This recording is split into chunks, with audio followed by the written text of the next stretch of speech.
बनती हुई हमारी रवायती मिठाई जो कि जलेबी है, त्यौहार हो या शादियां हो, इसको लाजमी बनाया जाता है और ये हमारे त्यौहार और शादियों की खुशियों को चार चांद लगाती है। और कहा जाता है कि जलेबी और वो सीधी हो, ये हो नहीं सकता। लेकिन आज की रेसिपी में, आज की वीडियो में मैं आपके साथ शेयर करने जा रही हूँ बिल्कुल सीधी जलेबी की रेसिपी। यानी जैसे ही जमाना चेंज होता गया, बहुत सारे काम करने के तरीकाकार चेंज होते गए, शेप्स चेंज होती गई चीजों की, तो जलेबी भी क्यों बलों वाली रह जाए जो इतनी बदनाम है कि हाँ फलां बहुत सीधा है, बिल्कुल जलेबी की तरह। तो हम सीधी जलेबी बनाएंगे और सीधी जलेबी को बनाकर उस वाले जो लतीफा है उसको गलत साबित करेंगे। तीन दोस्त बैठे थे तो उन्होंने कहा कि ऐसी ऐसी बात शेयर करो कि जो कभी दुनिया में हो ही नहीं सकता। एक ने कहा दो औरतें बैठी थी, खामोश बैठी थी। एक ने कहा कि सबसे मुश्किल काम है चूंटी को सुरमा डालना आंखों में, और एक ने कहा कि जलेबी का सीधा होना। भाई अब हो गया जलेबी का सीधा होना, अब बलों के बगैर भी जलेबी बना करेगी, जो कि आप लोगों के साथ जनाब फूड्स शेयर करने जा रहा है। इस रेसिपी के लिए सबसे पहले तो मैंने शीरे की तैयारी के लिए शीरा रखा, चूल्हे पे चढ़ाया। 1 कप पानी में 1 कप चीनी को डाला, 3 अदद इलायची डाली और शीरा बनने के लिए रख दिया। उसके बाद 1 कप मैंने मैदा लिया, जिसमें एक छोटा चम्मच, छोटा बल्कि 2 पिंच के बराबर हमने नमक, सिर्फ टेस्ट की इन्हेंसमेंट के लिए, और बिल्कुल छोटा चम्मच मैंने इसमें डाला बेकिंग पाउडर का। उसके बाद जाएगा 15 से 16 जो थे ड्रॉप्स अगर हम ले तो वनीला एसेंस के, और अगर देखा जाए तो छोटा चम्मच जो है हमने इसमें वनीला एसेंस के लिए यूज़ किया। उसके बाद अंडे की सफ़ेदी को रिमूव करते हुए, यानी सफ़ेदी इसमें यूज़ नहीं करेंगे, सिर्फ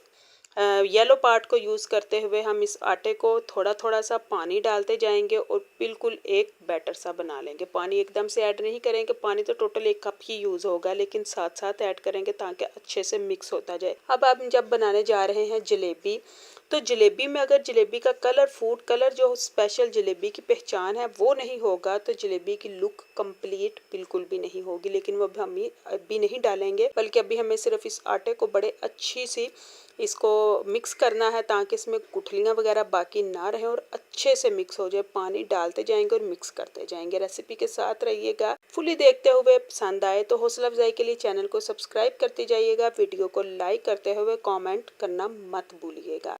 अच्छे से मिक्स कर लेने के बाद बिल्कुल 1 पिंच के बराबर, चाहे आप हाथों से यानी दोनों उंगलियों को जोड़ते हुए 1 पिंच कर लें या चम्मच के साथ कर लें, लेकिन बहुत ज़्यादा कलर ऐड नहीं कीजिएगा कि फाइनल लुक ही बड़ी शार्प सी आए। बिल्कुल 1 पिंच के बराबर हम इसमें जलेबी कलर डालेंगे और फिर इसको अच्छे से मिक्स करते जाएंगे और तब तक मिक्स करेंगे कि बिल्कुल एक हमारा थिक सा बैटर बन जाएगा। और इसको हमें कम से कम, मैंने इसको 8 से 9 मिनट तक मसलसल चलाती रही, यानी पानी डाल देने के बाद भी मैं इसको चलाती रही ताकि गुठलियाँ बिल्कुल ख़त्म हो जाएं। जब इसमें से गुठलियाँ बिल्कुल ख़त्म होंगी आटे की, तो ही हमारी फाइनल जो जलेबी है वो खूबसूरत और निखर कर बनेगी। उसके लिए मैंने एक और मज़ीद टिप को यूज़ किया। एक खुले मुंह वाला बर्तन लिया और उसके ऊपर स्ट्रेनर को रखते हुए, मैंने जिस तरह की आपके पास छोटी स्ट्रेनर हो तो छोटी को यूज़ कर सकते हैं, मलमल के कपड़े को यूज़ कर सकते हैं। और अगर इस तरह से बड़ी स्ट्रेनर घर में इजीली अवेलेबल है तो उसमें सारे मटेरियल को डालेंगे और बिल्कुल भी हिलाने की भी ज़रूरत नहीं पड़ेगी, बल्कि मैं जैसे ही बाउल को पीछे से साफ़ कर रही थी, नीचे से सारे का सारा मटेरियल स्टेन हो गया, यानी हमारा मटेरियल बिल्कुल परफेक्ट बना है। लेकिन जो इसमें गुठलियाँ रह गई वो स्ट्रेनर के ऊपर ही रह गई। बिल्कुल बड़ी देर मैंने इसको मिक्स किया, अच्छे से मिक्स किया, लेकिन फिर भी गुठलियाँ इसमें थी, तो इसलिए इसको स्टेन किया ताकि ये देखें आप सारी की सारी गुठलियाँ जो हैं वो इसमें से निकल जाएं। रेसिपी को अपने फैमिली फ्रेंड्स के साथ भी लाजमी शेयर किया कीजिए ताकि वो भी नए दौर की नई बिल्कुल सीधी सी जलेबी को बनाकर इंजॉय कर सके। तो ये देखिए इतनी सी इसकी कंसिस्टेंसी होगी, बहुत ज़्यादा पतला नहीं होगा और बहुत ज़्यादा थिक भी नहीं होगा। उसके बाद जो शीरा मैंने चूल्हे पे चढ़ाया था वो भी तकरीबन बिल्कुल रेडी हो चुका है। एक तार का हम इसका शीरा बनाएंगे और बड़ा खूबसूरत सा ये भी बिल्कुल रेडी हो चुका है। अब जो हमें तैयारी करनी है जलेबी की, तो ऑयल को गर्म होना रखा था, पहले इसको चेक कर लेते हैं कि वो तैयार है कि नहीं। तो बिल्कुल ये फ्राइंग के लिए बिल्कुल तैयार है, यानी पहले मैंने फ्लेम को फुल किया, गर्म हो जाने के बाद अब फ्लेम जो है बिल्कुल मीडियम रहेगी और फिर बाकी हम अपनी रेसिपी की तैयारी करते रहेंगे। अमूमन जो है वो इस शेप का चम्मच हर घर में मौजूद होता है, क्योंकि जब हम मार्केट से चम्मच का सेट खरीदते हैं तो इस तरह का चम्मच लाजमी साथ में मिलता है। वुडन चम्मच हो, स्टील हो या नॉन स्टिक हो, जैसा भी हो, हमें इस तरह का चम्मच साथ मिलता है। जिस भी फॉर्म का चम्मच आप लोगों के पास इस तरह का उंगलियों वाला अवेलेबल हो, उसको पहले थोड़ा सा ऑयल में गर्म करेंगे। वहाँ से इसको निचोड़ लेने के बाद फिर इस तरह से मटेरियल के ऊपर रखेंगे और चम्मच को उसके अंदर नहीं डुबोना, बस साइडों पीछे वाली साइड पे उसका बिल्कुल लग जाए और बिल्कुल ला के हम फिर उसको गर्म ऑयल में रख देंगे। फ़ौरन से ये पीछे नहीं हटेगा, बल्कि इसको थोड़ा रेस्ट देंगे। बड़े आराम से इसमें ये फ्राई होता रहेगा।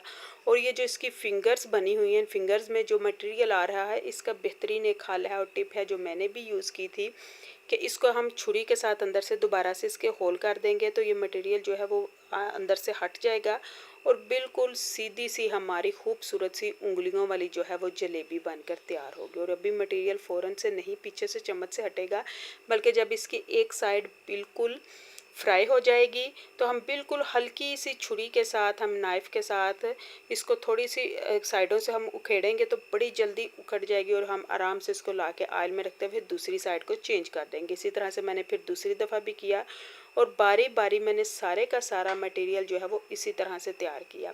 जब हमें चम्मच को मटेरियल में डिप करना है इसके साथ लगाने के लिए, तो हमारा चम्मच गर्म होना चाहिए। उसका फ़ायदा ये होगा कि जैसे ही इस मटेरियल की एक साइड फ्राई होगी, वो फ़ौरन से हल्की सी ठोकर करने से, हल्का सा इसको टच करने से, किसी भी नाइफ़ के साथ या जो है आगे से नोक वाली चीज़ के साथ, आप इसके लिए फोक का भी यूज़ कर सकते हैं। उस कांटे को भी हम यूज़ करते हुए इसकी साइडों से पीछे से जो है हाफ़ फ्राई हुए मटेरियल को बड़े आराम से उतार सकते हैं। सिर्फ हल्का सा पीछे से टच करेंगे किसी भी कोने की तरफ से, लेकिन वो तभी होगा जब चम्मच पहले डिप करते हुए गर्म होगा और दूसरा प्रॉपर जो है साइड बिल्कुल फ्राई हो जाएगी। जल्दी नहीं कीजिएगा कि जल्दी से उतार दे, तो उसका ये होगा कि ये जो हमारी जलेबी की शेप है टूट जाएगी या बिल्कुल इकट्ठी हो जाएगी। तो जब एक साइड बिल्कुल ठीक फ्राई होगी, अब देखें कलर भी इसका चेंज हो चुका है, बिल्कुल हल्का सा टच किया और वो बिल्कुल जलेबी की शेप, हमारी सीधी जलेबी की शेप निखर के सामने आ गई। और ऐसे ही करते हुए मैंने सारे के सारे मटेरियल को